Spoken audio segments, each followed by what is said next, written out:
This is classic monopolistic behavior. And I mean, what's your profit margin, Ms. Kirkpatrick? It's circa 50%. Mr. Sheedy? Slightly higher.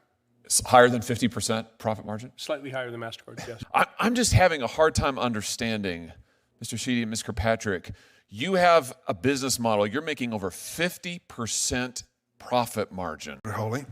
Thank you, Mr. Chairman. Just on that point about Visa and MasterCard being successful businesses, I think you figured it out, haven't you?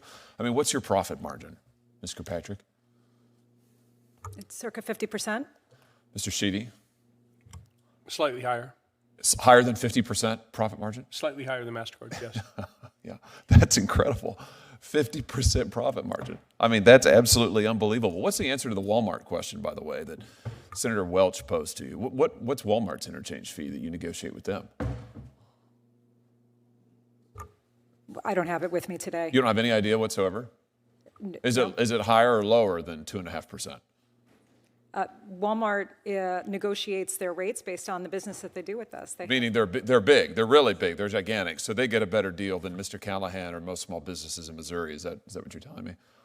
Yeah, Senator, we have volume discounts that we offer to some merchants. I suspect Walmart is one of them. And I don't believe that it's commercially unreasonable to get an arrangement where in exchange for more volume, a merchant can qualify for lower rates? Well, I'm sure it's not commercially unreasonable for Walmart, or certainly it's in their financial interest and in yours, but I doubt it's in Mr. Callahan's financial interest. And my question to you, Mr. Callahan, is when you've got Walmart and other major competitors getting charged much less than you are, why in the world would you stick with these guys? I mean, why is it that small businesses continue to use Visa and MasterCard when you're getting charged so much more?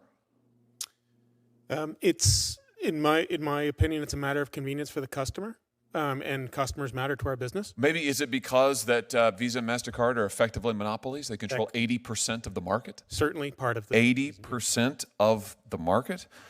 I'm just having a hard time understanding, Mr. Sheedy and Ms. Kirkpatrick, you have a business model. You're making over 50% profit margin. You are able to give the shaft to small businesses. Estimated cost to Missouri businesses from these fees is $1.5 billion. That's with a B, $billion a year. Why aren't all of these businesses running away from this model? Because they don't have a choice, because you control so much of the market. This is classic monopolistic behavior, and yet your testimony here today is you don't want any competition. You have 80% of the market, but you don't want any more competition. I'm having a hard time finding that position defensible, let alone sympathetic. I mean, it's unbelievable the amount of money that you're making. It's unbelievable what you're charging small businesses and consumers, and yet your testimony is, please, we can't possibly have any competition. I mean, let's talk about what you're doing to consumers who hold your cards. Last year, as I understand it, there were 726 million Visa and MasterCard credit cards issued in the United States. That's about 2 for every 1 person in the United States of America. Do either of you know how much debt is owed on your networks, Ms. Kirkpatrick? We're not the bank, so we don't have visibility into that information. We also don't generate revenue from Interchange. Oh, okay, you have no idea. Mr. Sheedy, do you know? I don't know. Well, let me help you out. Let's have a look. It's $1.17 trillion.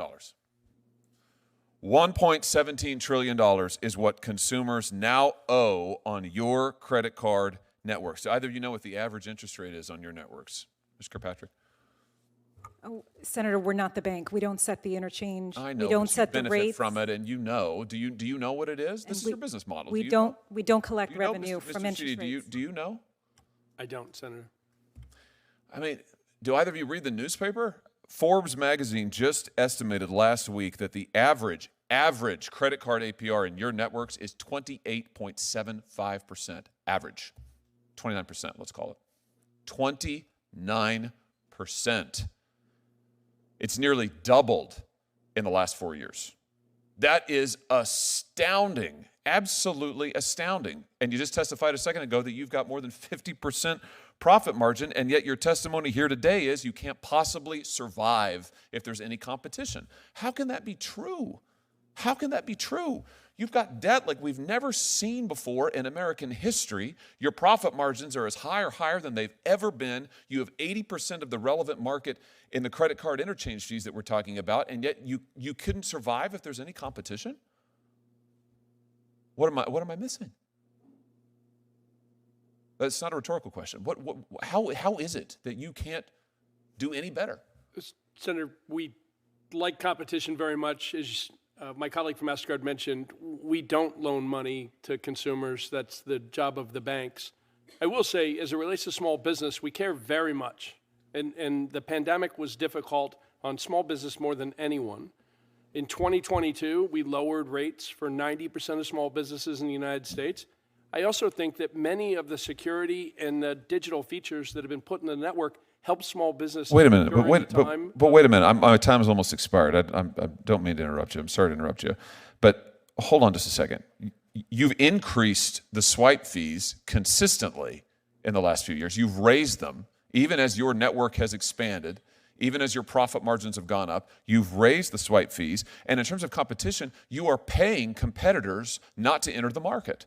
The DOJ lawsuit says that you threaten retailers with staggering financial penalties. That's a quote, staggering financial penalties if they use a competitor, and you're paying Apple and Square and others not to compete in your market. You've got 80% market share, and you are paying off would-be competitors not to come into the market while you charge people like Mr. Callahan, who knows how much more than big entities like Walmart. I mean, this is just classic collusive monopoly behavior. And your testimony is, you can't accept any more competition. I agree with one thing that my colleagues down the dais have said, which is that this is not a sustainable situation. It is not sustainable. This has to change. 1.17 trillion in debt, this has to change. And I'll just end with this, Mr. Chairman. I thought one of the best proposals that the President-elect Trump, made during his last campaign, his most recent campaign, was to cap the interest rates of credit cards. So we could do that. We could do this and that. I think it's a great idea. I don't know why 30% interest rate should be charged on debt like this. I don't understand it. And I don't understand why you won't accept the smallest modicum of competition when it comes to these retailer fees. And I'm just here to tell you, this will not stand. Thank you, Mr. Chairman.